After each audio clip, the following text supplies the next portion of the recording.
Nakatayo ako sa bintana ng maliit kong apartment sa Maynila, nakatitig sa maulap na langit na tila sumasalamin sa kaguluhan sa aking kalooban. Bumubuhos ang malakas na ulan sa salamin, ang mga patak ay nagiging malabong guhit, tulad ng pagkakawatak-watak ng buhay ko sa kaguluhan nitong mga nakaraang buwan. Maligkayo kayong lahat sa mga kwento ng buhay. Ako po ay nagbabahagi ng mga bagong kwento ng buhay dito araw-araw. At lubos akong magpapasalamat kung inyong pipindutin ang subscribe at ilike ang aking video.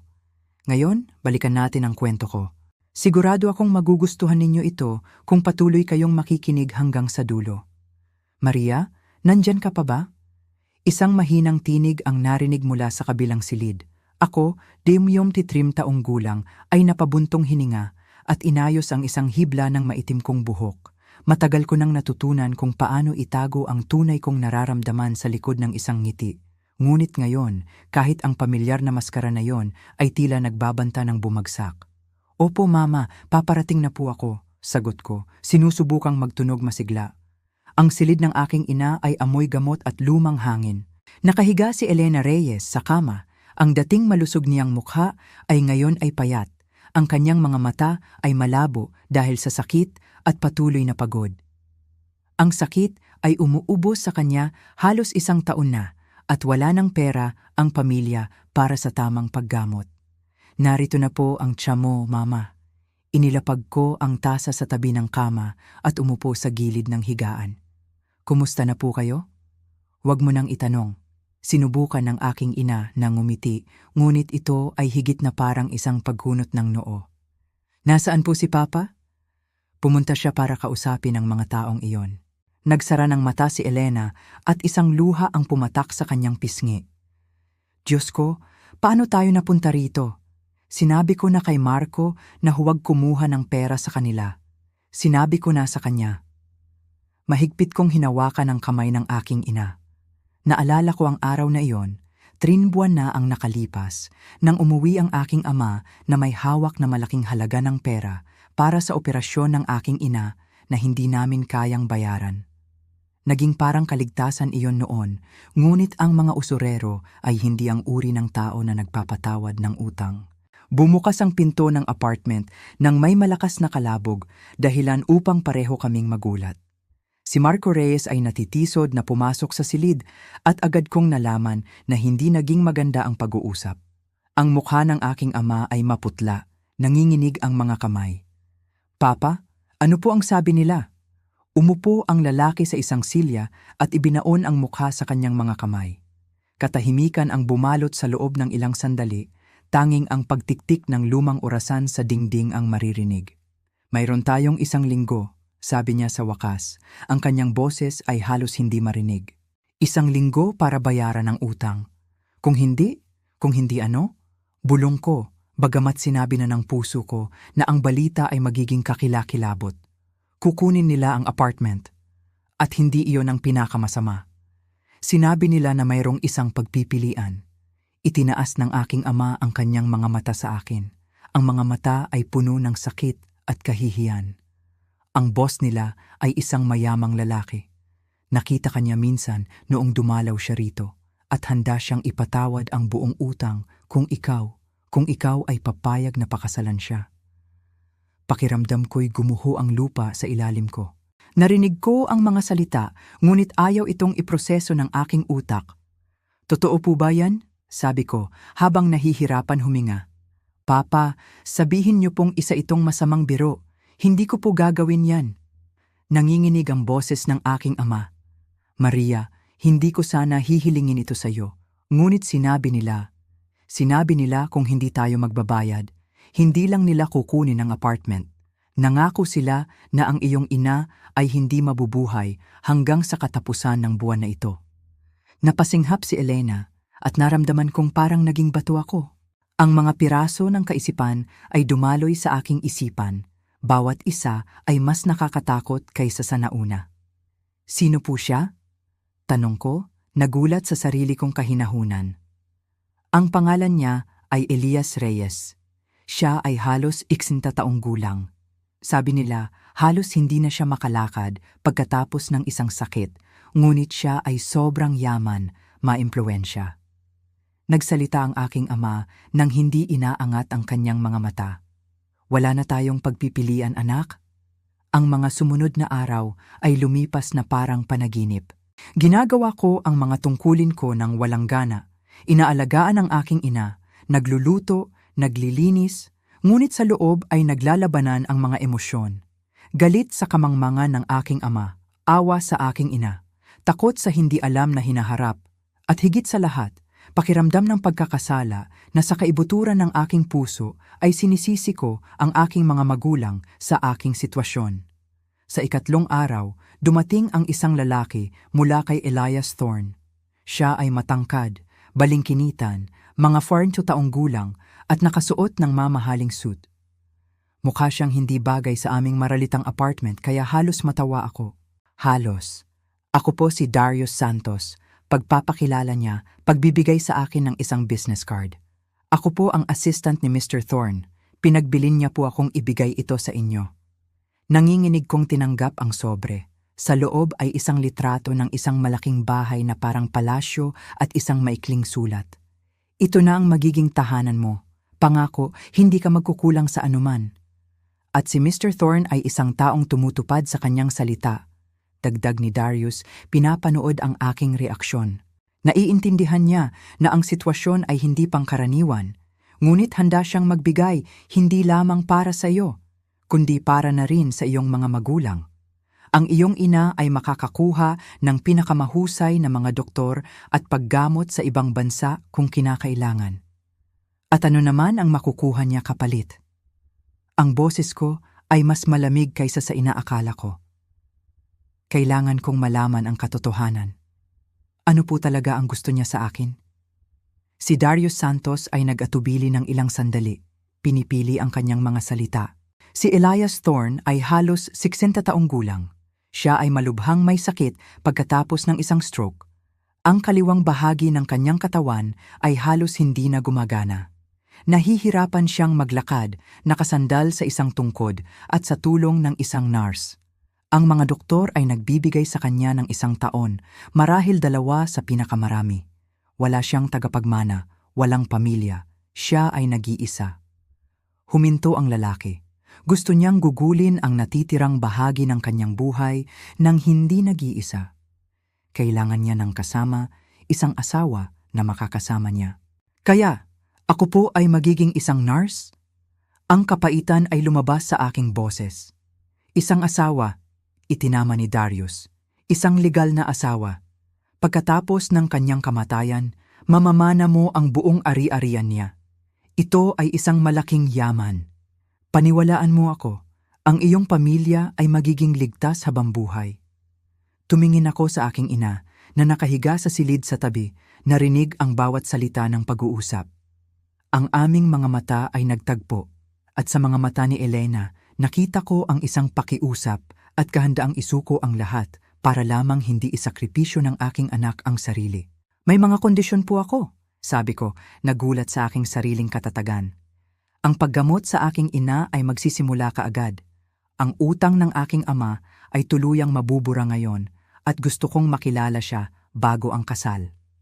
Mr. Thorne, mas gusto niyang hindi magpakita hanggang bago ang kasal, nagsimula si Darius, ngunit pinutol ko siya. Iyan po ang mga kondisyon ko. Kung hindi man, makikilala ko siya bago ang kasal o wala ng kasunduan. Kinuha ng assistant ang kanyang telepono at lumapit sa bintana, tahimik na nakikipag-usap sa isang tao. Narinig ko ang mga piraso ng parirala. Kailangan niya iyon. Naintindihan ko. Sige, sasabihin ko sa kanya. Sa wakas, bumalik siya. Sumang-ayon si Mr. Thorne, bukas ng 3:00 ng hapon, isang kotse ang susundo sa iyo at magdadala sa iyo sa estate. Narito ang paunang bayad para sa paggamot ng iyong ina. Matatanggap mo ang natitira pagkatapos ng pagpaparehistro ng kasal. Nang umalis si Darius, binuksan ko ang sobre. Sa loob ay mas maraming pera kaysa sa naranasan ko sa buong buhay ko. Ang aking ama na sumilip sa aking balikat ay namutla. Diyos ko Maria, baka hindi natin dapat... Hindi po, Papa, sabi ko ng may determinasyon. Hindi tayo makakahanap ng paraan. Wala na tayong pagpipilian.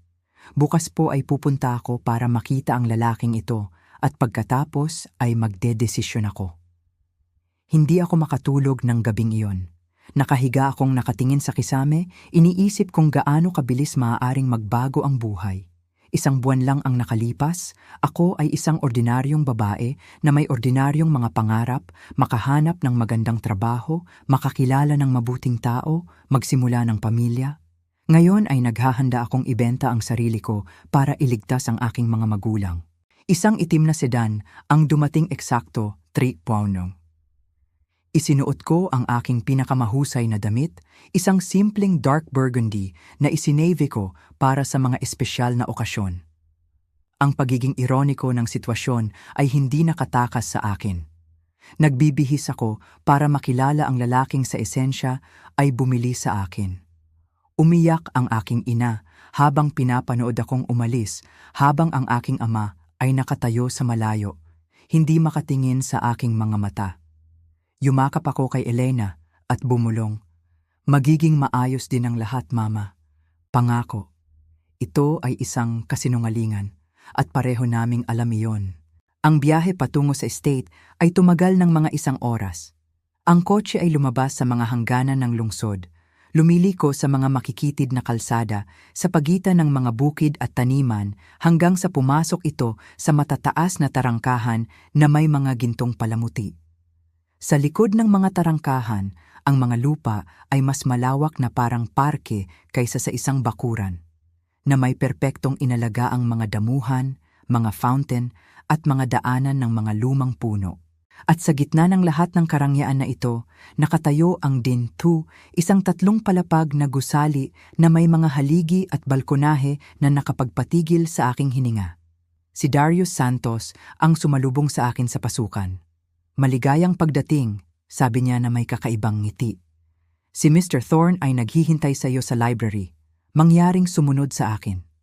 Sa loob, ang Dintu ay mas kahanga-hanga pa. Marmol na sahig, mga chandelier na kristal, mga painting at mga gilded frame sa dingding. Pakiramdam ko'y nakapasok ako sa isang museo. Ang aming mga yapak ay umalingaw-ngaw sa malalaking pasilyo. Ang library ay nasa 2 palapag. Binuksan ni Darius ang malaking pintong oak at lumayo, hinayaan akong pumasok muna. Ang silid ay napakalaki, ang mga dingding ay puno ng mga libro mula sa sahig hanggang sa kisame. Malapit sa bintana, nakaupo sa isang upuan na nakatalikod sa pinto, ay isang lalaki. Nakikita ko lamang ang kanyang silweta, malapad na balikat at kulay abo na buhok. Mr. Thorne, ang bisita mo, inanunsyo ng assistant at umalis. Isinara ang pinto sa likuran niya. Isang mabigat, nakakabigla na katahimikan ang bumalot. Ang lalaki ay hindi lumingon at hindi ko alam ang gagawin. Lumapit o maghintay. Sa wakas, humakbang ako ng ilang hakbang pasulong. Magandang araw po. Ang boses ko ay mas mahina kaysa sa inaasahan ko. Lumapit ka, utos ng isang malalim na boses. Gusto kong makita ka. Dahan-dahan akong lumibot sa upuan at huminto. Sa harap ko ay nakaupo ang isang lalaki na ang mukha ay natatakpan ng isang kakaibang kalahating maskara na tumatakip sa itaas na bahagi ng kanyang mukha at isang mata. Tanging ang kanyang baba na natatakpan ng kulay abong stubble at ang kanyang manipis na mga labi ang nakikita. Ang kaliwang braso niya ay walang buhay sa braso habang ang kanang kamay ay nakapatong sa hawakan ng isang tungkod. Huwag kang matakot, ngumisi siya, napansin ang aking reaksyon. Ang stroke ay hindi nag-iwan ng buhay sa katawan o mukha. Ang kaliwang bahagi ay paralisado. Ang mukha ay baluktot. Isang hindi kaaya-ayang tanawin, sumasang-ayon ako. Kaya nga ako nagsusuot ng maskarang ito. Lumunok ako. Ang kanyang boses ay malakas, hindi tugma sa imahe ng isang mahinang pasyente. Umupo ka, tinuro niya ang isang upuan sa tapat niya. Inaakala kong may mga tanong ka. Bakit po ako? Bigla kong sabi habang nakaupo. Mayroon kayong napakaraming pera. Maaari kayong kumuha ng sinuman mula sa anumang kumpanya. Bakit niyo po ako pinipilit pakasalan? Elias Reyes ay tahimik sa ilang segundo na parang nag-iisip ng sagot. Dahil hindi ka lalapit sa akin dahil sa kasakiman, sabi niya sa wakas. Hindi ka nandito dahil gusto mo ang pera ko para sa iyong sarili. Nandito ka para sa iyong pamilya. Iyan ay nagsasalita ng malaki tungkol sa iyong karakter. Huminto siya. Buong buhay ko, napapaligiran ako ng mga taong may gusto sa akin. Pera, koneksyon, impluwensya, wala ni isang tao ang kasama ko dahil lang gusto nilang makasama ako. At sa tingin niyo po ay makakasama ko kayo para lang makasama ko kayo? Hindi ko napigilan. Kayo na rin po ang nagsabi na ako ay nandito para sa aking pamilya. Oo, ngunit kahit papaano ay tapat ka sa iyong mga motibo, sagot niya. At alam kong hindi mo ako pagtataksilan. Ang iyong katapatan sa iyong pamilya ay garantiya na gagampanan mo ang iyong bahagi ng kasunduan. Anong bahagi po eksakto? Tanong ko. Ano ang gusto mo sa akin? Ginamit ni Elias Reyes ang kanyang lakas upang tumayo na mabigat na nakasandal sa kanyang tungkod. Talagang nahihirapan siyang tumayo. Ang kanyang kaliwang binti ay humihila sa sahig. Maging malapit ka lang sa akin, sabi niya ng pagod. Kumain ka ng hapunan kasama ako. Kausapin mo ako. Basahin mo ako ng mga libro. Gumawa ka ng ilusyon na may pamilya ako, na hindi ako mamamatay ng mag-isa. Lumingon siya sa bintana. Iyon lang. Tiningnan ko ang kanyang figura na nakayuko sa bintana at nakaramdam ng kakaibang halo ng awa at pagkasuklam. Awa dahil siya ay isang namamatay, nag-iisa na lalaki. Pagkasuklam dahil ginamit niya ang kanyang kayamanan upang bumili ng kasama nang hindi nagtatanong kung ano ang gusto ko. At kung tumanggi po ako, tanong ko ng mahina. Kung tatayo ako ngayon at aalis, si Elias Reyes ay lumingon at ang kanyang nag-iisang nakikitang mata ay kumislap na may tila pagtataka. Kung gayon ang perang ibinigay ko para sa paggamot ng iyong ina ay kailangang ibalik at ang utang ng iyong ama ay mananatili. Hindi kita pipigilan. Ang pagpipilian ay palaging sa iyo, Maria. Tumayo ako at lumapit sa bintana, nakatayo sa tabi niya. Mula dito, may magandang tanawin ng hardin, naliligo sa liwanag bago ang paglubog ng araw. Sa kung saan sa labas ng matataas na pader na iyon ay ang aking lumang buhay. Ang maliit na apartment, ang aking ina na may sakit, ang ama na may kasalanan, ang kahirapan at kawalan ng pag-asa. Kailan po ang kasal? Tanong ko nang hindi inaalis ang aking mga mata sa bintana. Sa isang linggo, isang tahimik na seremonya, tanging mga pangunahing kailangan, walang pagdiriwang, maliban kung ikaw ay tumututol. Hindi po ako tututol, sabi ko, lumingon sa kanya. Mayroon pa po akong isang kondisyon.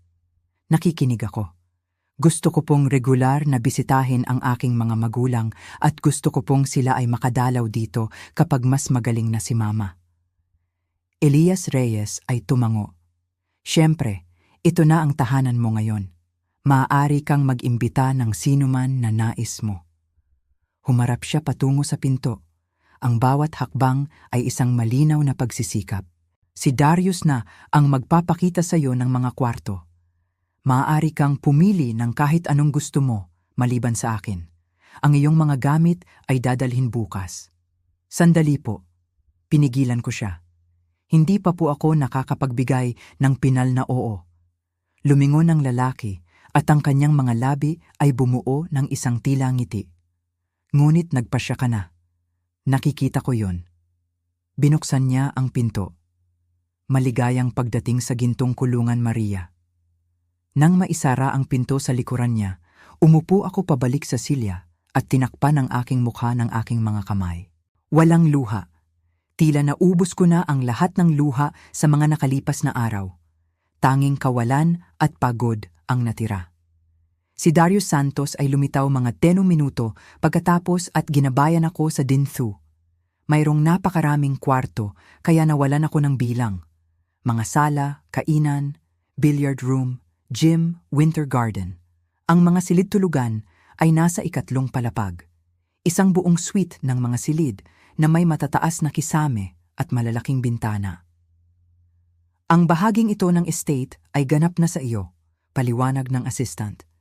Si Mr. Thorne ay naninirahan sa mga kwarto sa unang palapag. Mahirap para sa kanya ang paggamit ng hagdan. Maaari kang pumili ng anumang silid tulugan.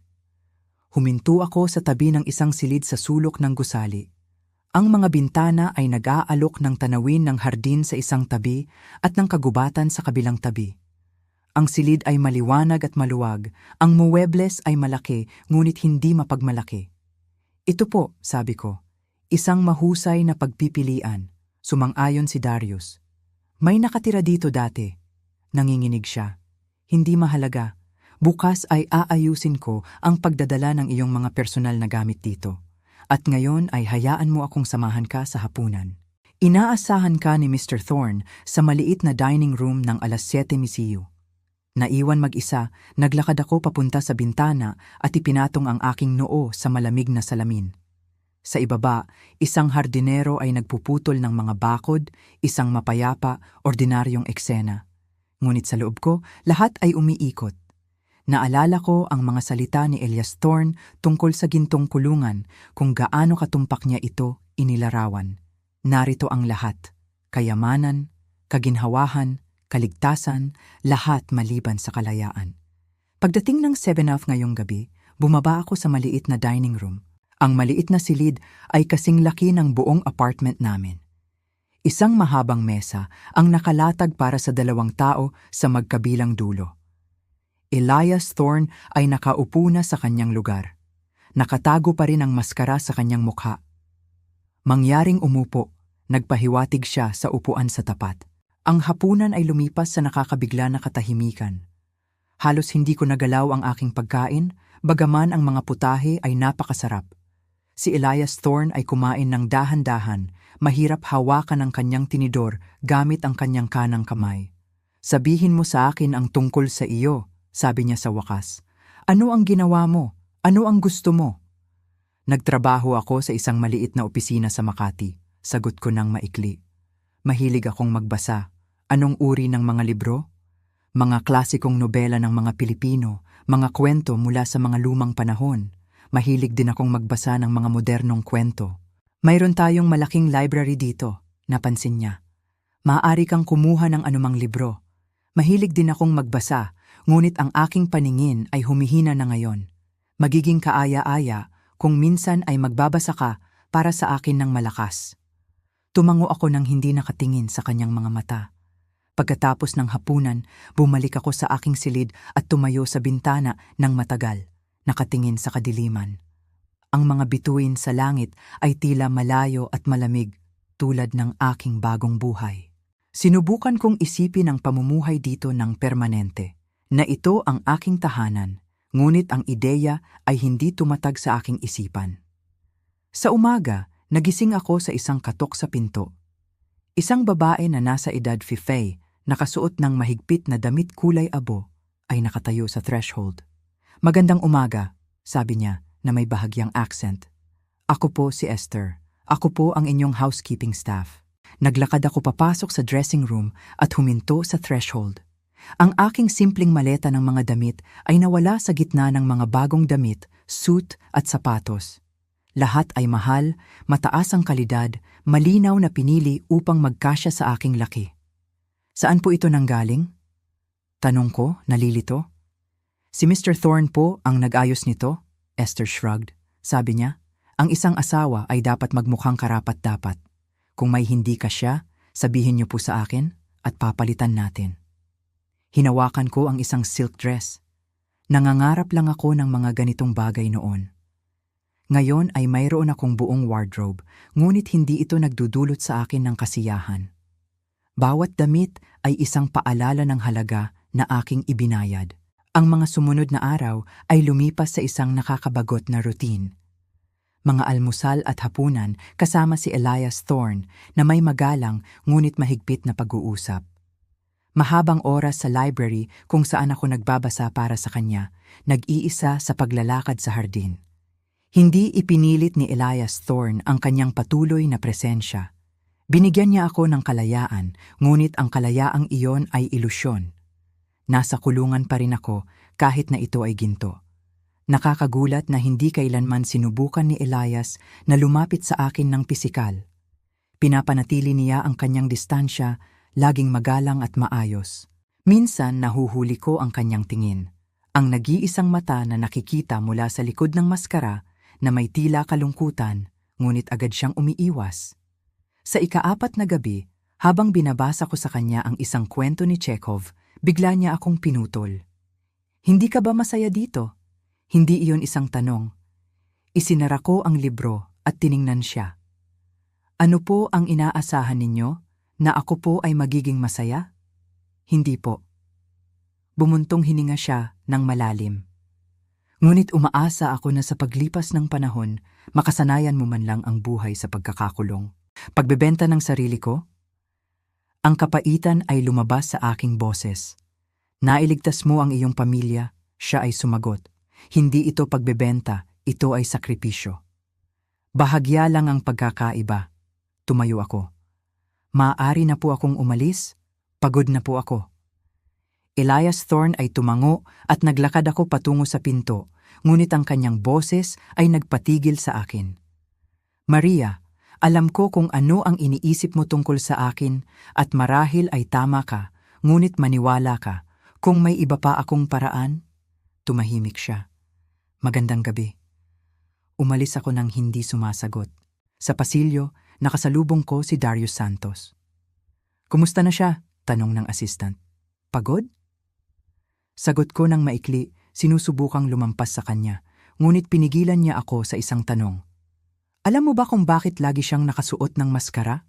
Sabi niya, ang kanyang mukha ay paralisado pagkatapos ng stroke. Si Darius ay tumingin sa akin ng kakaiba. "Oo, syempre, iyon lang ang dahilan." Tumango siya at umalis, iniwan akong nalilito. Ano ang ibig niyang sabihin? Ang kasal ay naganap eksaktong 1 linggo pagkatapos gaya ng ipinangako ni Elias Thorne, isang maliit na seremonya sa opisina ng county clerk na walang mga bisita o pagdiriwang. Kaming dalawa lang, si Darius Santos bilang saksi at ilang matandang babae na hindi ko pa nakikita noon. Si Elias Thorne ay dumating na nakasuot ng formal na itim na suit, nakasandal sa kanyang tungkod. Ang maskara ay nakatago pa rin sa kalahati ng kanyang mukha. Ako ay nakasuot ng isang simpleng puting damit, isa sa mga bagong dagdag sa aking wardrobe. Hindi ko nagawang tumingin sa salamin bago umalis. Ang seremonya ay maikli at walang saya. Nang ipahayag ng opisyal na kami ay mag-asawa, hindi sinubukan ni Elias Thorne na halikan ang nobya. Hinawakan lang niya ang aking kamay. Ang kanyang palad ay kapansin-pansin na mainit at tuyo. Bumulong siya. "Salamat." Hindi ako sumagot. Isang buhol sa aking lalamunan ang pumigil sa akin na makapagsalita. Pagkatapos ng pagpaparehistro, nagmaneho kami pabalik sa estate ni Darius Santos. Sa daan, nakatingin ako sa bintana, hindi nakikita ang dumadaan na tanawin. Ako ngayon ay opisyal na si Mrs. Thorne. Bigla kong napagtanto na hindi ko man lang alam ang apelyido ng aking asawa. "Ano po ang apelyido ninyo?" tanong ko. Pinutol ang katahimikan. Si Elias Thorne ay ngumisi. "Reyes? At ngayon ay iyon na yon. Nakakatawa, hindi ba? Ang mga Reyes ay hindi simbolo ng katapatan at pag-ibig, ngunit para sa atin?" Hindi niya tinapos ang pangungusap, ngunit naiintindihan ko. May kontrata kami, isang kasunduan, ngunit tiyak na hindi pag-ibig. Nang gabing iyon, lumitaw si Esther sa aking silid na may dalang tray. "Hiniling ni Mr. Thorne na ipaalam sa iyo na ang hapunan ay sa kanyang mga quarters," sabi ng housekeeping staff, naglalagay ng tray sa maliit na mesa. "Inaasahan kanya ng 9:00 ngayong gabi." "Sa kanyang mga quarters?" Ulit ko, ang puso ko'y kumakabog ng mas mabilis. Ngunit palagi kaming kumakain sa dining room. Ngayon ay isang espesyal na araw, ang kasal, pagkatapos ng lahat. Nang umalis ang housekeeping staff, umupo ako sa kama. Nanginginig ang aking mga kamay. Alam kong darating ang sandaling ito, ngunit hindi pa rin ako handa. Buong araw ay kinukumbinsi ko ang aking sarili na si Elias ay masyadong may sakit, masyadong mahina para sa mga relasyon ng mag-asawa. Ngunit paano kung nagkamali ako? Pagdating ng 9:00, pinagsama-sama ang lahat ng aking lakas, bumaba ako sa unang palapag. Ang mga kwarto ni Elias Thorne ay nasa silangang bahagi ng Dinge 2, kung saan hindi ko pa napupuntahan. Ang pasilyo ay madilim. Sumasayaw ang mga anino sa dingding. Kumatok ako sa malaking pinto. "Pasok ka," tawag ng kanyang boses. Ang silid ay hindi inaasahang simple.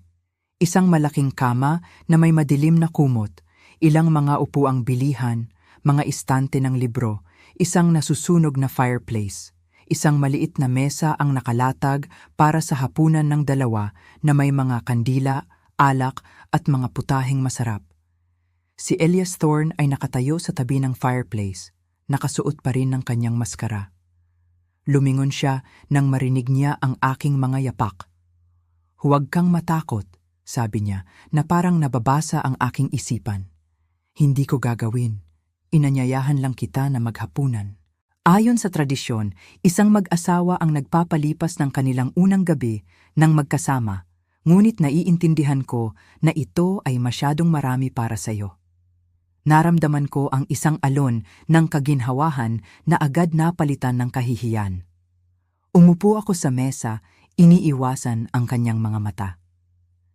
"Gusto kong pag-usapan ang mga patakaran ng ating buhay nang magkasama," patuloy ni Elias Thorne. Umupo sa tapat ko. "Malaya kang gawin ang anumang gusto mo. Makipagkita sa mga kaibigan, maglakbay saan man mo gusto. Ang pera ay nasa iyo. Wala akong intensyon na kontrolin ka." "Kung gayon, bakit lahat ng ito?" Nabigla kong sabi. "Kung hindi mo kailangan ng totoong asawa, bakit kasal?" Si Elias Thorne ay nagbuhos ng alak sa 2 baso. "Kailangan ko ng kasama," sabi niya ng simple. "Isang tao na nandito sa bahay na ito, isang taong makakausap ko sa gabi, isang tao na malapit kapag dumating ang wakas." Siya ay tumahimik, nakatingin sa fireplace. Hindi mo maisip kung gaano nakakatakot mamatay ng mag-isa. Mayroong ganoong kalungkot sa kanyang boses na nakaramdam ako ng isang hindi inaasahang kirot ng awa. "Sabihin mo sa akin ang tungkol sa iyong sarili," request ko. "Sino ka? Saan nanggaling ang pera? Bakit ka nag-iisa?" Elias Thorne ay tahimik sa mahabang panahon, pagkatapos ay uminom ng alak. "Mahaba at malungkot na kwento, sigurado akong hindi mo gustong marinig." "Gusto ko po," pinilit ko. "Kung tayo na po ngayon ang mag-asawa, dapat kahit papaano ay malaman ko kung sino ang kasama ko sa isang bubong." Si Elias Thorne ay sumandal sa kanyang upuan. Ang kanyang mga daliri ay humigpit sa baso. Ang apoy sa fireplace ay nagbuhos ng mga kakaibang anino sa kanyang figura, na ginagawa siyang parang isang multo mula sa nakaraan. "Isinilang ako sa isang mahirap na pamilya," nagsimula siya. "Ang aking ama ay umiinom. Ang aking ina ay nagtatrabaho ng 2 trabaho upang pakainin ang aking kapatid at ako. Naintindihan ko mula pagkabata na kung gusto kong makamit ang anuman, kailangan kong lumaban para makaangat. Nag-aral ako ng mabuti, nag-college, nagtrabaho saan man ako makakaya." Huminto siya. At pagkatapos ay dumating ang malaking pagsabog, kaguluhan, mga pagkakataon, mga panganib. Nag-risk ako, kumuha ng pautang, nagsimula ng isang maliit na negosyo. Nagkamali ako. Ang negosyo ay sumikat. Pagkatapos ay isa pa at isa pa. Pagkatapos ng 10 taon, ako ay mayaman. Pagkatapos ng 20, napakayaman. "At nag-iisa ka ba sa lahat ng oras na iyon?" Tanong ko. "Hindi." Ang kapaitan ay pumasok sa kanyang boses. "Nakasama ko, Celeste. Maganda siya, matalino. Akala ko mahal ko siya. Nagpakasal kami noong 35 ako. Mayroon kaming anak na babae." Napakapit ako. Isang anak na babae. Kaya mayroon siyang pamilya. "Ano ang nangyari?" Tanong ko ng mahina. Masyado akong abala sa negosyo. Elias Thorne ay tumingin sa apoy nang hindi kumukurap. Patuloy na paglalakbay, mga pagpupulong, mga deal. Akala ko ay nagbibigay ako para sa kanila. Nagbibigay sa kanila ng pinakamaganda, ngunit sa katotohanan, ako ay wala lang. Nakaramdam ng kalungkutan si Celeste, at pagkatapos ay nakilala niya ang isa pang lalaki, ang dating business partner ko. Ang kanyang boses ay naging matigas. Nagkaroon sila ng relasyon sa likod ko sa loob ng 1 buong taon. Nang malaman ko, nagkaroon ako ng eksena. Kinuha ni Celeste ang aming anak at umalis kasama siya. At ang iyong anak na babae, ilang taon na siya? 12. Ang pangalan niya ay Sofia. Sinubukan kong lumaban para sa kanya, ngunit ang aking asawa ay ginawa ang bata laban sa akin. Sinabi niya na inabandon ako sila, na pera ang mas mahalaga sa akin. Tumigil sa pakikipag-usap sa akin si Sofia. At pagkatapos ay nagkaroon ng aksidente. Ako ay nanigas, nakakaramdam ng isang bagay na kakilakilabot. Si Celeste at ang kanyang bagong asawa ay nagmamaneho. Kasama nila si Sofia, isang lasing na driver ang lumihis sa paparating na trapiko. Elias Thorne ay tumahimik at nakita ko ang kanyang kamay na nanginginig. Namatay silang 3 kaagad. Si Sofia ay 16. Paumanhin po, bulong ko. At sa unang pagkakataon, ang aking pakikiramay ay tunay. Pagkatapos nito, isinara ko ang lahat. Naglubog ako sa trabaho. Nagtayo ako ng estate na ito. Akala ko ay lilikha ako ng isang uri ng pugad ng pamilya dito kung saan maaari kong dalhin ang aking mga apo sa isang araw. Bobo, di ba? Ngumisi siya ng mapait. At pagkatapos ay nangyari ang stroke. Sinabi ng doktor, stress, trabaho ng sobra, edad. Nakita ko ang aking sarili na nakakulong sa bilangguan ng katawan na ito, kalahati nito ay hindi gumagana. Tiningnan ko siya at may nagbago sa loob ko. Ito ay hindi lamang isang mayamang matandang lalaki na bumili ng isang batang asawa. Ito ay isang nasirang lalaki na nawalan ng lahat ng mahalaga. Iyan ang dahilan kung bakit ka nagsusuot ng maskara, sabi ko. Hindi lang dahil sa paralysis. Elias Thorne ay tumango. Ayokong makita ang awa sa mata ng mga tao. Sapat na iyon, nakikita ko ito sa salamin tuwing umaga. Kami ay nakaupo sa katahimikan na nabasag lamang ng lagitik ng kahoy sa fireplace. Nag-isip ako sa aking narinig. Ang aking sariling sakit ay hindi nawala, ngunit ngayon, naiintindihan ko na si Elias ay nagdurusa rin. Ang silid na pinili ko, sabi ko bigla. Si Darius Santos ay nagsimulang sabihin na may nakatira doon dati. Iyon ba si Sofia? Elias Thorne ay nanginginig na parang tinamaan. Oo, siya ay nagawa. Pinag-furnish ko ito, inihanda para sa pagdating ng aking anak, umaasang bibisita siya sa akin balang araw, ngunit hindi siya dumating. Pagkatapos ng kanyang kamatayan, inutos ko na isara ang silid. Walang pumasok doon halos 7 taon. Kailangan ko bang pumili ng ibang silid? Iminungkahi ko. Hindi, sagot niya ng matalas. Sa kabaligtaran, hayaan mong magkaroon ng buhay sa silid na iyon muli. Huwag mong hayaang manatiling isang walang laman na mausoleo. Tumayo siya, mabigat na nakasandal sa kanyang tungkod. Huli na. Dapat kang magpahinga. Tumayo ako, ngunit nanatili sa pintuan. Mr. Thorne, salamat sa pagsasabi sa akin. Ako ay tunay na nagsisisi. Ito ay lahat nasa nakaraan. Iwinagayway niya ang kanyang kamay, ngunit nakita ko kung gaano kapansin-pansin ang kanyang mga balikat. Magandang gabi, Maria. Pumasok ako sa aking silid at hindi ako makatulog ng matagal. Ang kwento ni Elias Thorne ay nagbigay sa akin ng matinding hinagpis. Naisip ko ang maliit na Sofia na nanirahan sa mga pader na ito lamang sa mga pangarap ng kanyang ama. Ang batang babae na hindi kailanman nakakaalam na mayroon siyang tahanan na naghihintay sa kanyang pagbabalik. Sa umaga, nagising ako sa tunog ng ulan. Ang mga kulay abong patak ay tumatama sa salamin, ginagawang isang malabong watercolor ang hardin sa labas.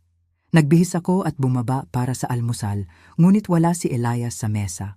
Hindi po siya maganda ang pakiramdam, paliwanag ni Esther habang nagbubuhos ng kape para sa akin. Nasa kanya na po ang doktor. Sabi niya ay gaganda ang kanyang pakiramdam pagdating ng tanghali. Malubha po ba? Tanong ko, nagulat sa aking sariling pag-aalala. Isang paglala. Nangyayari iyon pagkatapos ng stress o sobrang pagod. Pagkahapon ay napakahirap para sa kanya. Ang housekeeper ay umiling. Dahil sa kasal? Tungkol sa nakaraan? Nakaramdam ako ng kirot ng pagkakasala. Maaari ko po ba siyang bisitahin? Esther ay nagtaas ng kanyang mga kilay sa pagtataka. Siyempre, ikaw na ang kanyang asawa ngayon. Maghintay ka lang hanggang matapos ang doktor sa kanyang pagsusuri.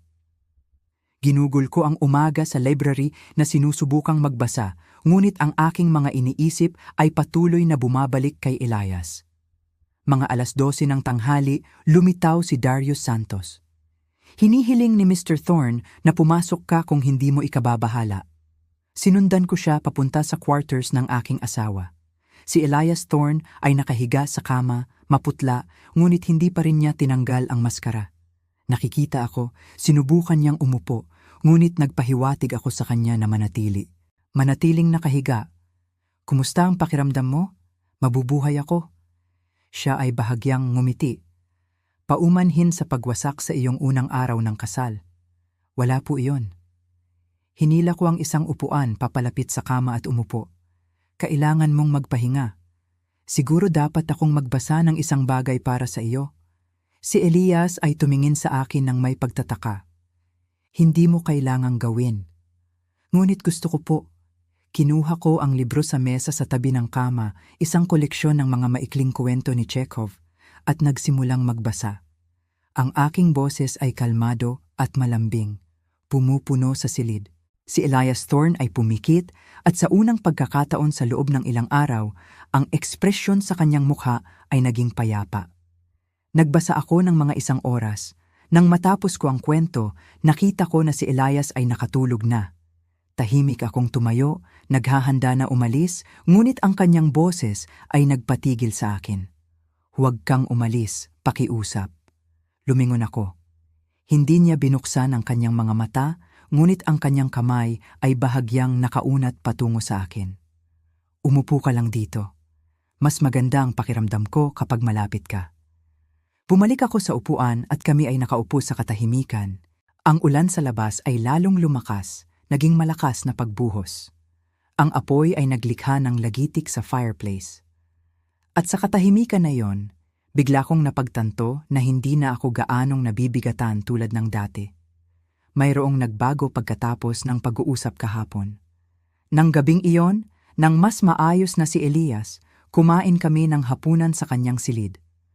Kakaunti ang kinain niya, ngunit nasa mas mabuting kalagayan. Ang iyong ina, sabi niya sa pagitan ng mga putahe. Si Darius ang nakipag-ayos sa klinika. Dadalhin siya para sa isang kumpletong diagnostic exam sa Makalawa, ang pinakamahuhusay na espesyalista. Salamat po. Naramdaman kong naguunahan ang mga luha.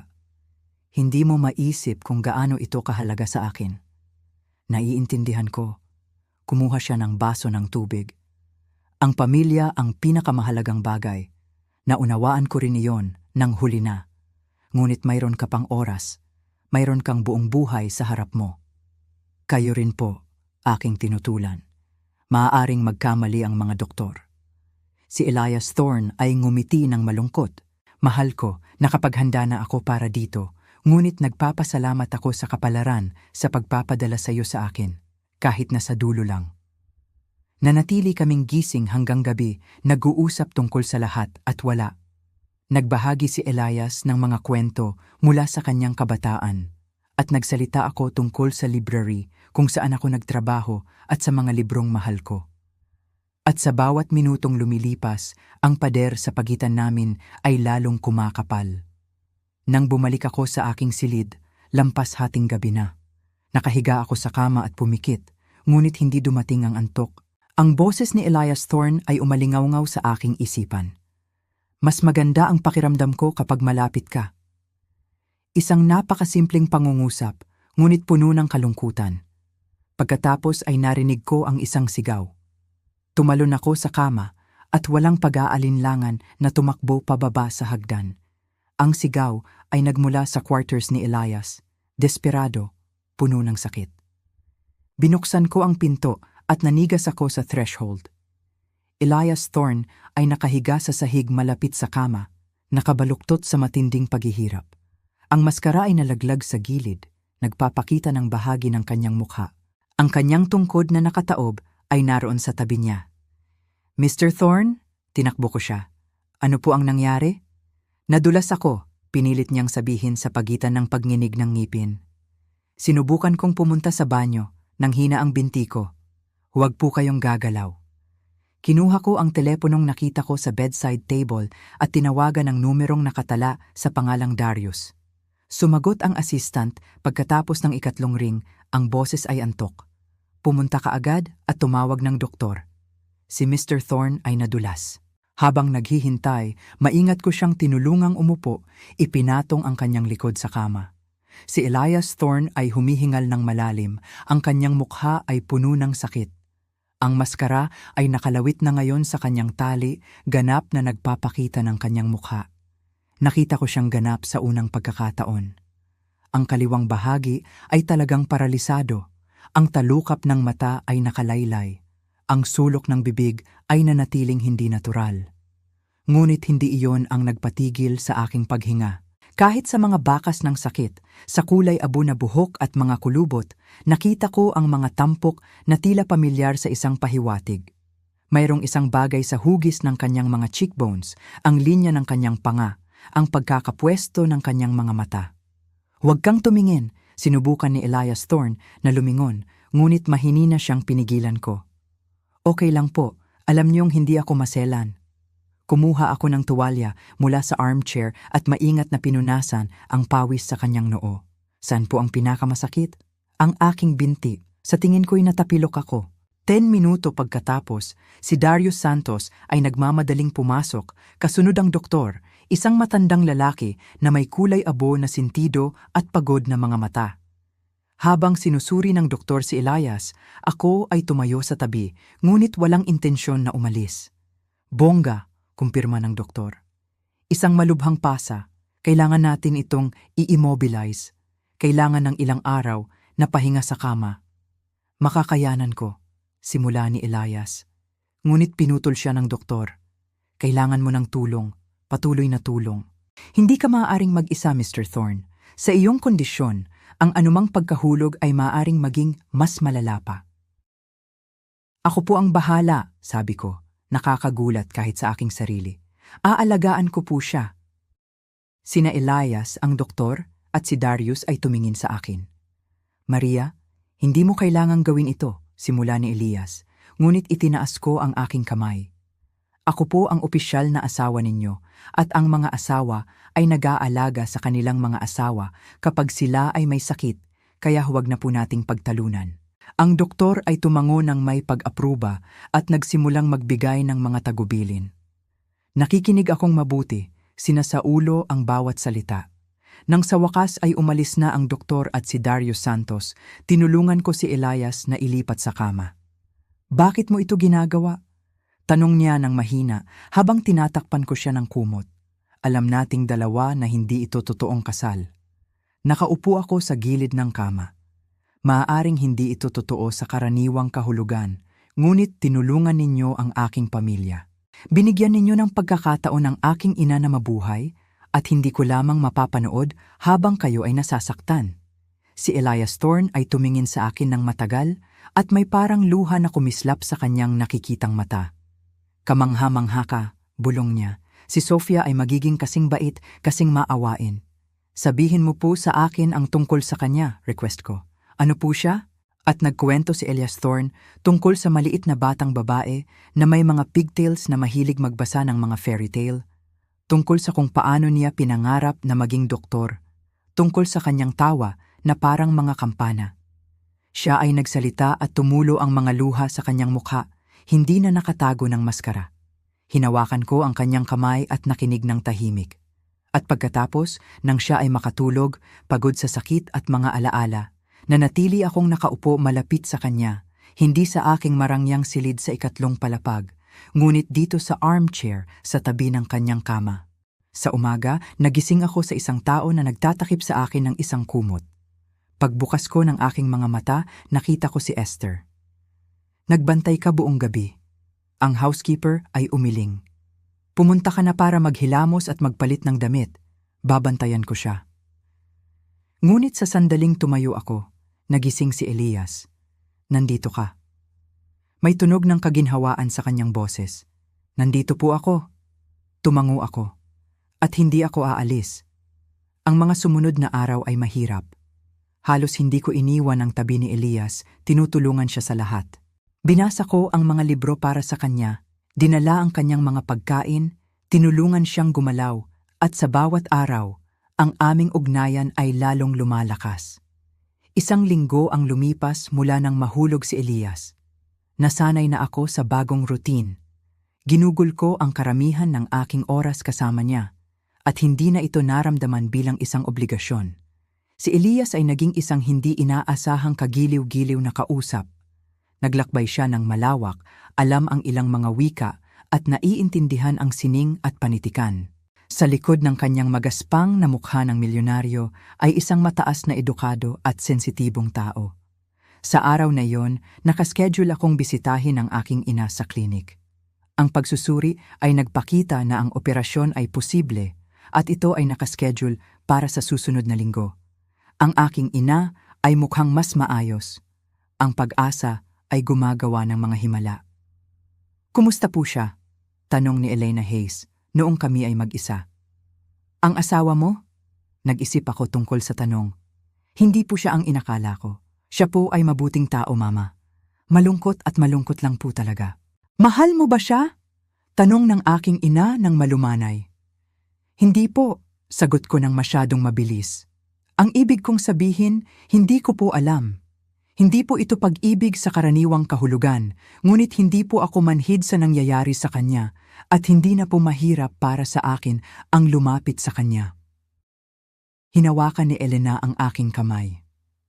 "Alam mo, Maria, ang pag-ibig ay dumarating sa iba't ibang paraan. Hindi ito palaging bumabagsak na parang kidlat tulad sa mga romance. Minsan ito ay lumalaki ng dahan-dahan mula sa pangangalaga, mula sa pag-unawa. Marahil ang nararamdaman mo ay simula ng isang bagay na tunay. Pagbalik sa estate ngayong gabi, nakakita ako ng hindi pangkaraniwang pagmamadali. Isang hindi pamilyar na kotse ang nakaparada sa pasukan, at sa hall, nabunggo ako sa isang matangkad na lalaki na nasa edad 50, nakasuot ng mamahaling suit. "At ikaw ay dapat na bagong asawa ni Elias," sabi niya na may hindi kaaya-ayang ngisi. "Well, kailangan kong kilalanin ang aking kapatid. Palagi siyang may mahusay na panlasa." Napatigil ako sa paglalakad. "Kapatid, paumanhin, hindi po ako nagpakilala." Inabot ng lalaki ang kanyang kamay. "Silas Reyes, nakababatang kapatid ni Elias, bagaman mas gusto kong sabihing ang mas hindi pinalad." Ang naiinis na inggit ay nasa kanyang tinig. Malamig kong hinawakan ang kamay na inabot. "Hindi po nabanggit ni Mr. Thorne na pupunta kayo." "Hindi niya alam," Silas Reyes ngumisi. "Nagpasya akong bisitahin ang aking kapatid. Nalaman ko ang tungkol sa kanyang mabilis na kasal at naisip kong kailangan kong batiin siya." "Nasaan siya sa pamamagitan ng paraan?" "Sa kanyang quarters, ngunit hindi siya dapat istorbohin. Katatapos lang niyang mahulog." Alam ko," Silas interrupted. "Sinabi ni Darius ang lahat sa akin. Ang kanyang katawan ay tuluyang bumabagsak na ngayon, hindi ba?" Naglakad siya palampas sa akin, patungo sa hagdan. "Huwag kang mag-alala, hindi ko siya pagagalitin." Gusto kong pigilan siya, ngunit sa sandaling iyon, tinawag ang boses ni Elias mula sa kanyang silid. "Papasukin mo siya, Maria. Kung hindi ay hindi siya titigil." Pumasok si Silas Reyes sa silid ng kanyang kapatid at nanatili ako sa koridor, ngunit hindi ganap na nagsara ang pinto. Narinig ko nang hindi sinasadya ang pag-uusap. Well, kapatid." Ang boses ni Silas ay tila nanunukso, ganap na bumagsak. "O isa na naman itong palabas? Ano ang gusto mo, Silas?" Ang boses ni Elias ay pagod. "Hindi ba pwedeng dumalaw ang isang kamag-anak? Nalaman kong nagpakasal ka sa isang babaeng bata pa sa iyong apo. Bumili ka ng nurse. Mag-ingat ka sa pananalita mo." "Ano ang mali doon?"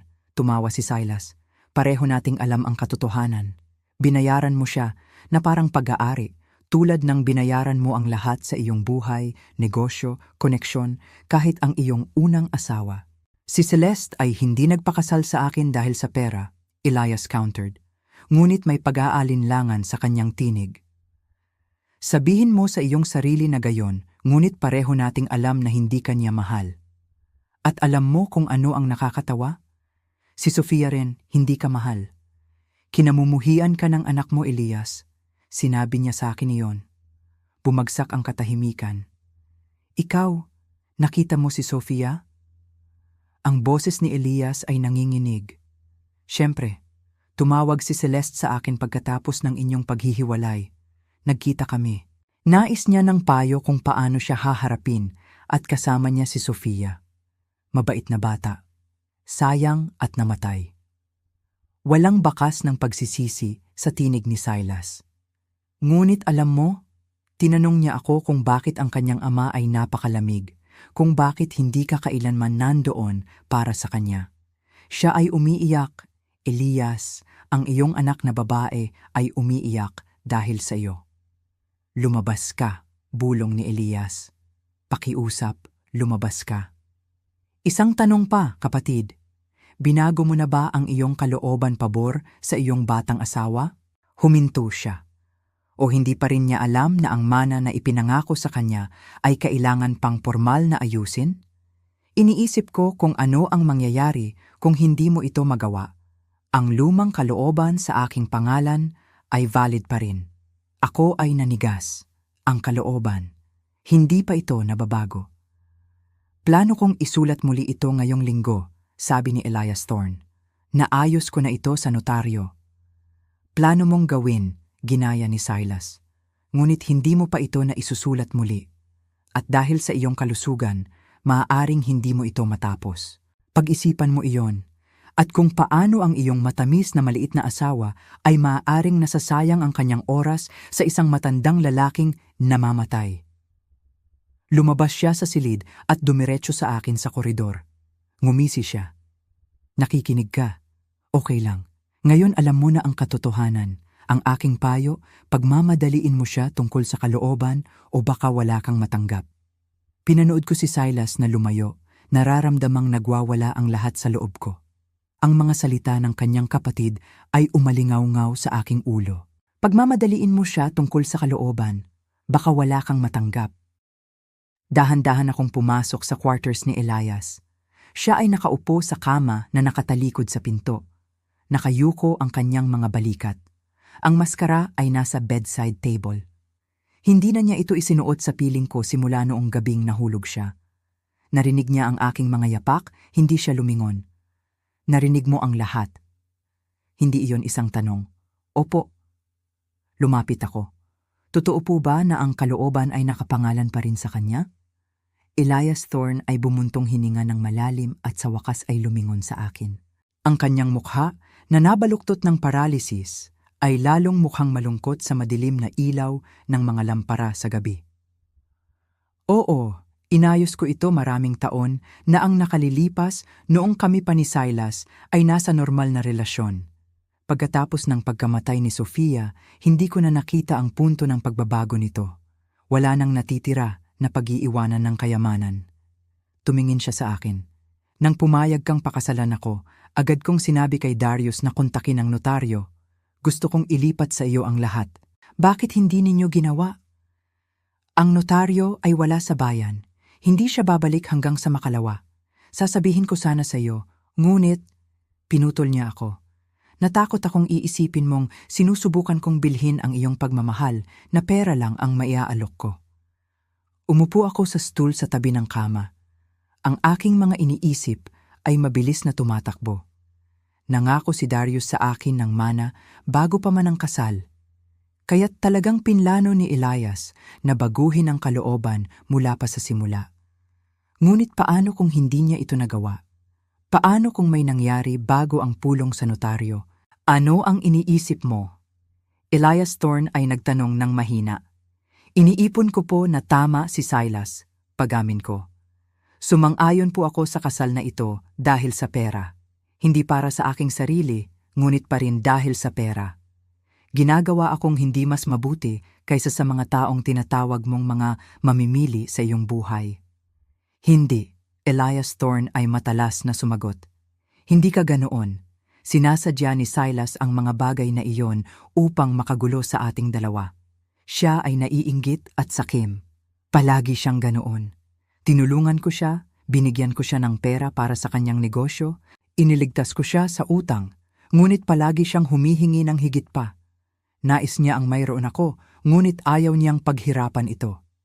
Sinabi niyang, binili mo ang lahat sa buhay, kahit si Celeste. Elias Thorne ay pumikit at isang mukha ng sakit ang lumitaw sa kanyang mukha. Siguro tama siya. Siguro talagang naisip kong ang pera ay naglutas ng lahat. Binigyan ko si Celeste ng mga regalo, binilhan ko siya ng malaking bahay, isang mamahaling kotse. Akala ko iyon ang pag-ibig.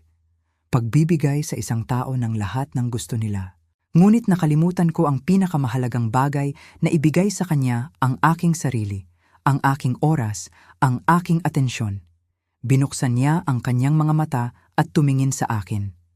Sa iyo, ayokong ulitin ang pagkakamaling iyon. Ayokong pera lamang ang nasa pagitan natin. Ngunit nagkaroon na tayo ng kasunduan. Naramdaman kong nanginginig ang aking boses. Binili mo ako, binayaran mo ang aking kasama.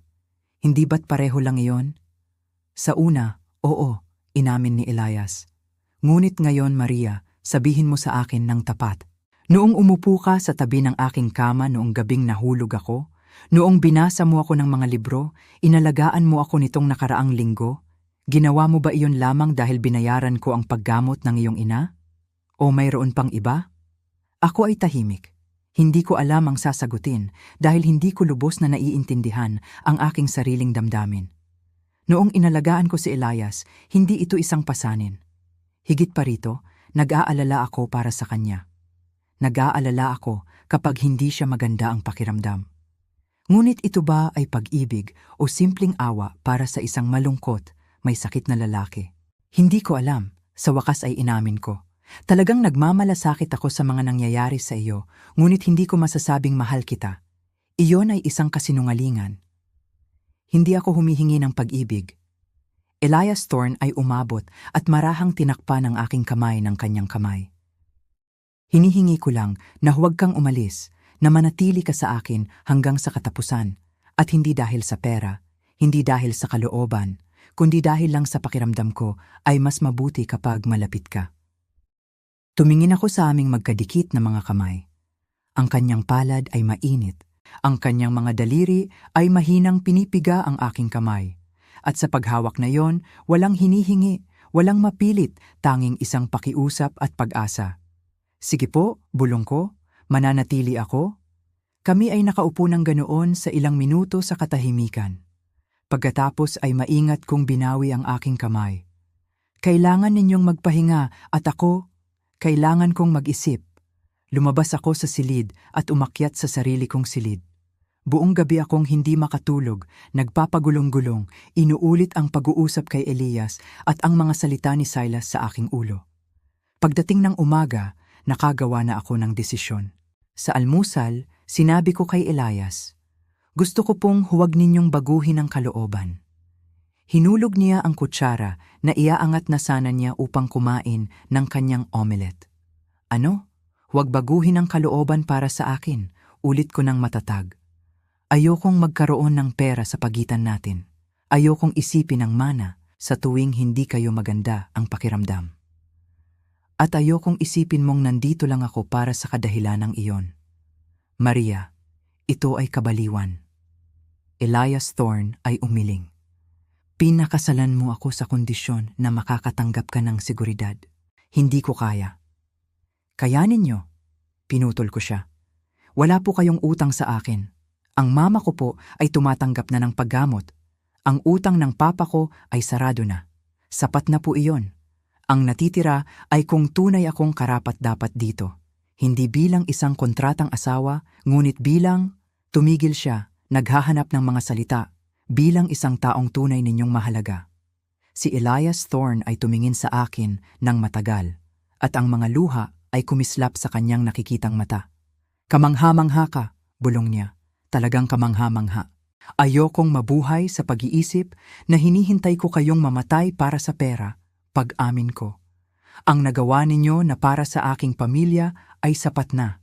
At kung gusto niyo pa rin akong bigyan ng isang bagay, gawin lamang ito kapag sigurado na kayo na karapat-dapat ako, hindi bago. Si Darius Santos ay lumitaw sa pasukan. Mr. Thorne, ang notaryo ay nagkaroon ng mas maagang availability. Maaari siyang pumunta ngayong gabi kung ito ay maginhawa para sa iyo. Sina Elias at ako ay nagpalitan ng tingin. Itinaas niya ang isang kilay na nagtatanong at tumango ako. Ang desisyon ay nagawa. Sabihin mo sa kanya na nagbago ang isip ko, sabi ni Elias Thorne sa assistant. Hindi ko babaguhin ang kalooban. Si Darius Santos ay tumingin sa kanilang dalawa nang may pagtataka, ngunit nanatiling tahimik, tumango lamang at umalis. Ang mga sumunod na araw ay lumipas sa isang kakaibang tensyon. Naramdaman ko na ang aking desisyon na tanggihan ang kalooban ay nagbago ng isang bagay sa pagitan ko at ni Elias. Tumingin siya sa akin ng iba na may isang uri ng paggalang at pagmamahal na wala doon noon. At ako mismo ay nakita kong mas madalas ko siyang namimiss kapag wala siya. Ang operasyon ng aking ina ay matagumpay. Ginugol ko ang buong araw sa klinik na hawak ang kamay ng aking ama na balisa.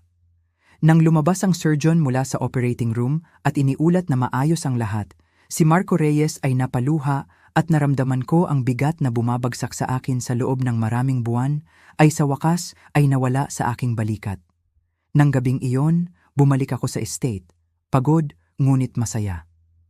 Elias Thorne ay naghihintay sa akin sa library at nang ibinahagi ko ang balita, siya ay tunay na ngumiti sa kabila ng kanyang baluktot na mukha. Masaya ako, Maria. Masaya para sa iyo at sa iyong pamilya. Lahat ay dahil sa iyo. Umupo ako sa tabi ng kanyang armchair. Kung hindi dahil sa iyo, hindi mabubuhay ang mama ko para makita ang operasyon. Kung gayon, nakagawa ako ng kahit isang bagay na tama sa buhay na ito. Hinawakan niya ang aking kamay. Alam mo, pinag-isipan ko ang sinabi mo tungkol sa kalooban. At gusto kong malaman mo na aalagaan pa rin kita. Marahil hindi sa pamamagitan ng kalooban, ngunit may iba pang mga paraan. Isang trust fund, halimbawa. Hindi ito maaaring kontrahin ni Silas. Mr. Thorne, pakiusap. Siya ay humigpit sa aking kamay. Payagan mo akong gawin ito, hindi dahil ikaw ang aking kontratang asawa, ngunit dahil naging mahalaga ka sa akin, napaka-importante at hindi ko mapapayagan na wala kang matira pagkatapos ng aking kamatayan habang si Silas ay lumalangoy sa pera. Tumingin ako sa kanyang mga mata at nakakita ng napakalaking katapatan kaya hindi ako makatanggi. Sige po, ngunit isang makatuwirang halaga lamang, hindi ang buong yaman. Deal? Elias Thorne ay bumuntong hininga ng ginhawa. Sila ay nakaupo sa library hanggang sa gabi, nag-uusap tungkol sa mga libro, tungkol sa buhay, tungkol sa mga pangarap. Elias ay nagsalita tungkol sa mga lugar na kanyang napuntahan, ang mga bansang nais niyang maipakita kay Maria kung ang kanyang kalusugan ay papayag. Nakikinig siya, nag-iisip ng mga paglalakbay na iyon, at malungkot na natanto na hindi na ito mangyayari. Ano ang iniisip mo? Elias Thorne ay nagtanong, napansin ang kanyang malungkot na tingin. Iniipon ko na hindi ito patas, marami kang alam. Nakita mo na ang napakarami at ngayon ay nakakulong ka sa bahay na ito, sa silyang ito. Huminto ako. Nangarap kang ipakita sa akin ang mundo, ngunit pareho nating alam na imposible iyon. Hindi lahat ay nawala. Elias Thorne ay ngumiti ng hindi inaasahan. May ideya ako. Ngunit ito ay isang sorpresa. Malalaman mo bukas. Kinabukasan, nagising ako sa isang katok sa pinto. Si Esther ay nagdala ng isang tray na may almusal at ngumiti ng mahiwaga. Hiniling ni Mr. Thorne na ipaalam sa iyo na magbihis ng mainit at bumaba sa pangunahing pasukan ng 10:00 diuro. Ano po ang nangyayari? Tanong ko, naaakit. Makikita mo, ang housekeeper ay ngumiti lamang ng mahiwaga. Eksakto ng 10:00 diuro, bumaba ako. Si Elias Thorne ay naghihintay sa akin sa pasukan, nakasuot ng mainit na Amerikana at nakasandal sa kanyang tungkod. Si Darius Santos ay nakatayo malapit. Pupunta tayo sa isang biyahe, inanunsyo ni Elias. Gusto kong ipakita sa iyo ang isang lugar. Pumasok kami sa kotse, isang maluwag na SUV na may komportableng mga upuan, at umalis. Ang paglalakbay ay tumagal ng halos 1 oras. Pinanood ko ang tanawin na dumadaan sa bintana. Mga parang, mga taniman, maliliit na bayan. Si Elias ay tahimik, ngunit isang ngiti ang nasa kanyang mukha. Sa wakas, huminto kami sa isang maliit na lawa na napapalibutan ng mga kagubatan. Ang pampang ay nakakalat ng mga makukulay na dahon ng taglagas. Ang tubig ay mahinahon at malinaw na nagpapakita ng langit. Tuwid sa tabi ng tubig ay nakatayo ang isang kahoy na gazebo na may tanawin ng lawa.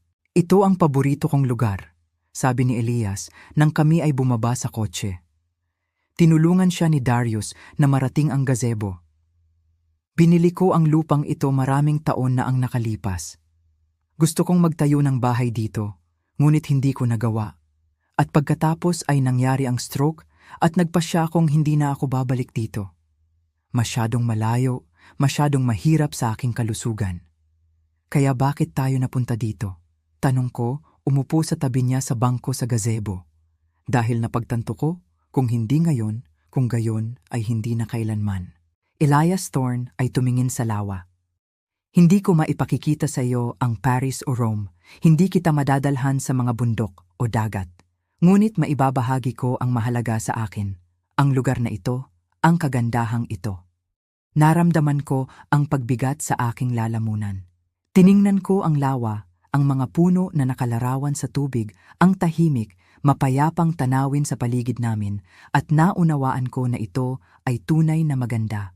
Marahil ay mas maganda pa kaysa sa mga dayuhang tanawin. Salamat po, bulong ko. Ito ay tunay na espesyal na lugar. Kami ay nakaupo doon ng higit sa 1 oras, simpleng tinatamasa ang katahimikan at kapayapaan. Elias Thorne ay nagkwento tungkol sa kung paano niya natagpuan ang lawa, kung paano niya pinangarap na magtayo ng isang maliit na bahay para sa kanyang pamilya dito. Nakikinig si Maria at naiisip kung ano ang maaaring naging buhay niya kung iba ang naging takbo ng mga bagay. Sa daan pabalik, si Elias Thorne ay nakatulog sa kotse. Ang kanyang ulo ay nakasandal sa aking balikat. Ako ay nanatiling hindi gumagalaw, natatakot na gisingin siya at tumingin sa kanyang mukha. Kahit na nabaluktot ng paralysis, ito ngayon ay tila pamilyar sa akin. Dati ay nakakita lamang ako ng isang matandang lalaki na may sakit na bumili sa akin.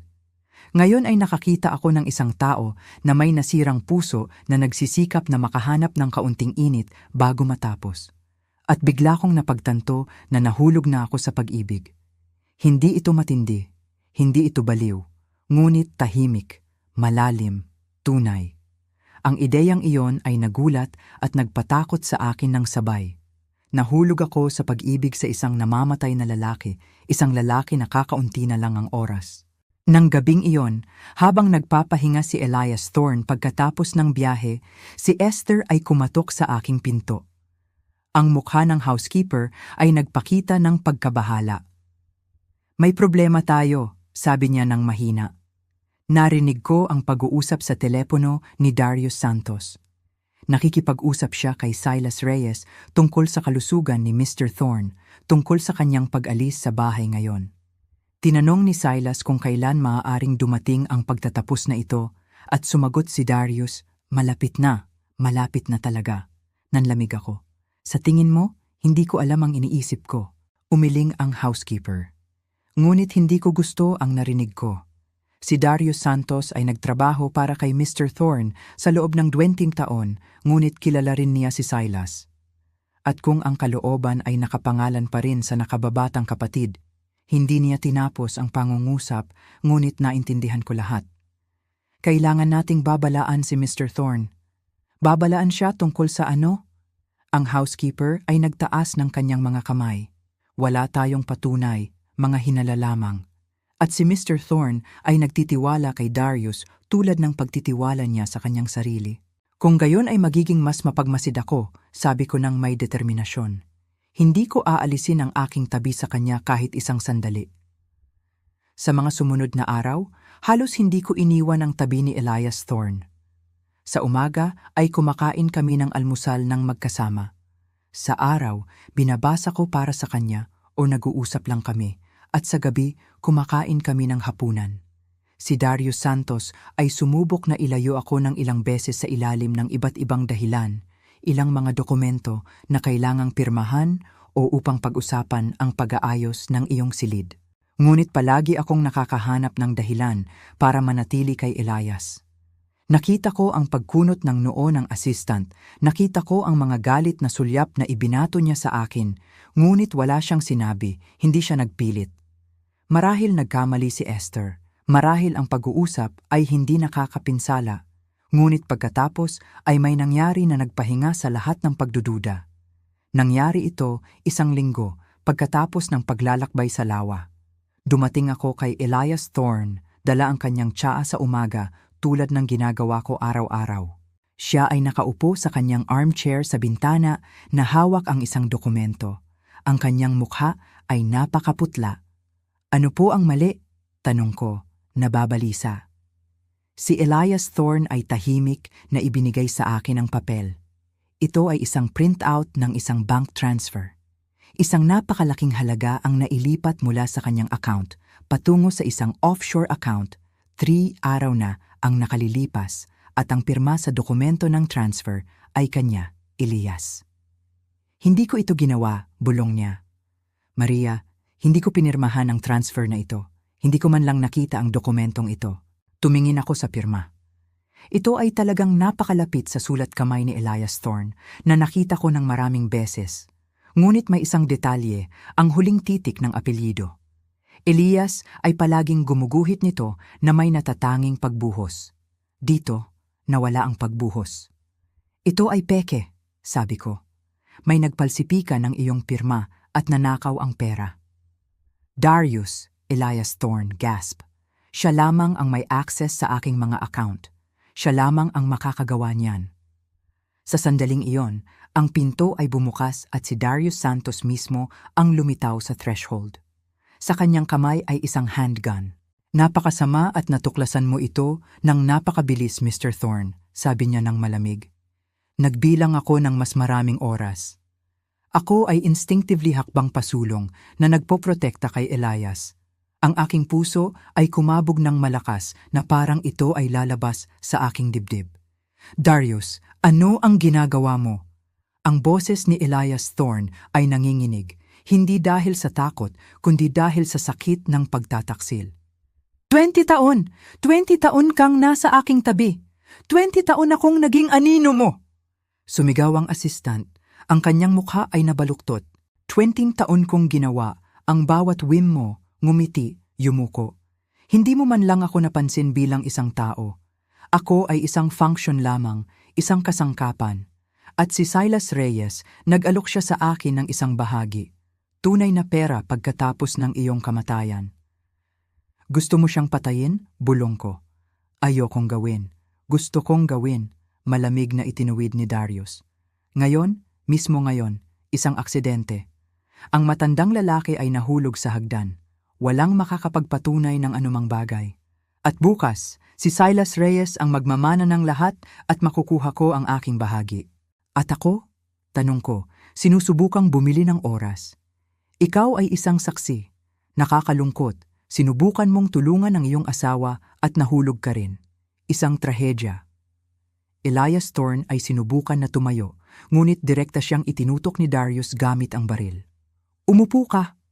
Sa sandaling iyon, ang pinto sa likod ni Darius Santos ay bumukas, at si Esther ay sumugod sa silid na may mabigat na candlestick sa kanyang mga kamay. Ang hampas ay tumama ng eksakto sa likod ng kanyang ulo. Si Darius ay umungol at bumagsak sa sahig. Ang baril ay nahulog mula sa kanyang mga kamay. Narinig ko, ang housekeeper ay humihingal. Narinig ko at tinawagan ng pulis, nasa daan na sila. Nagmadali akong pumunta kay Elias. Siya ay nakaupo, maputla sa pagkabigla. Yinakap ko siya at siya ay kumapit sa akin na parang isang bata. Tapos na, bulong ko. Okay lang, nandito ako. Dumating ang mga pulis 10 minuto pagkatapos. Si Darius Santos ay dinala na nakaposas. Lumabas na hindi pa naimbento ni Esther ang bangko at hinaharangan ng transfer. Ang pera ay nanatili sa account ni Elias. At ang mga recordings mula sa mga surveillance camera na naka-install sa Dean Thu ay nagpakita kay Darius na nagpapalsipika ng pirma. Si Silas Reyes ay naaresto rin. Ang korespondensya sa telepono ni Darius ay puno ng ebidensya ng kanilang sabwatan. 3 buwan ang lumipas. Nakaupo ako sa parehong gazebo sa tabi ng lawa kung saan kami bumisita kasama si Elias. Siya ay nakaupo sa tabi ko, ngunit walang tungkod. Ang rehabilitasyon na nagsimula pagkatapos ng pag-aresto kay Darius ay nagbunga ng hindi inaasahang mga resulta. Lumabas na ang ilang sintomas ay pinalala ng mga gamot na lihim na ibinibigay ng assistant. Kung wala ang mga additives na iyon, nagsimulang gumaling si Elias. "Ano ang iniisip mo?" tanong niya, hinawakan ang aking kamay. "Tungkol sa kakaibang paglalakbay na kailangan nating gawin." Tumingin ako sa kanyang mukha. Ang paralysis ay hindi ganap na nawala, ngunit ito ay makabuluhang nabawasan. Hindi na siya nagsusuot ng maskara. Nagsimula tayo bilang mga estranghero na pinagbuklod ng isang kontrata, Elias concluded. At ngayon ay pamilya na tayo. Isang tunay na pamilya na walang mga kontrata o kondisyon. Alam mo ba kung ano ang nakakatawa? Ngumiti ako. Sa gabi ng aming kasal, naisip ko na kapag tinanggal mo ang iyong maskara, makikita ko ang isang halimaw. Ngunit nakita ko ang isang tao. Isang tao lamang na nangangailangan ng pagmamahal. At binigay mo sa akin ang pag-ibig na iyon. Si Elias Thorne ay yumukod at marahang hinalikan ako, maingat. Ang unang tunay na halik sa lahat ng aming buwan ng kasal. Sa malayo sa baybayin ng lawa, ang mga tagapagtayo ay naglalagay ng pundasyon para sa bahay, ang mismong isa na pinangarap ni Elias. Ngayon ito ay hindi na isang panaginip, kundi isang katotohanan ang kanilang hinaharap. At sa bulsa ng jacket ni Elias Thorne ay isang bagong dokumento, isang kalooban na naglipat ng kanyang buong ari-arian sa akin. Hindi dahil siya ang aking kontratang asawa, ngunit dahil iniligtas niya ang aking buhay at higit sa lahat ay binigyan siya ng pag-ibig. Talagang natutuwa akong narito kayo at naibahagi ko ang aking kwento sa inyo. Kung nagustuhan ninyo ito, ipakita ito sa akin sa pamamagitan ng pag-like ng video at pag-subscribe sa aking channel. Tingnan natin kung ilan tayo. Sumulat sa mga komento kung saang lungsod kayo nanonood at anong oras na. Sobrang curious akong malaman kung saan nanggagaling ang lahat ng mga kahanga-hangang tao na nanonood.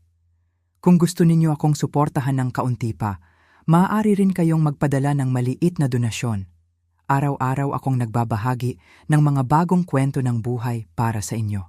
At ngayon, 2 sa aking pinaka-popular na mga kwento ang lalabas sa screen para makapili kayo kung ano ang panonoorin.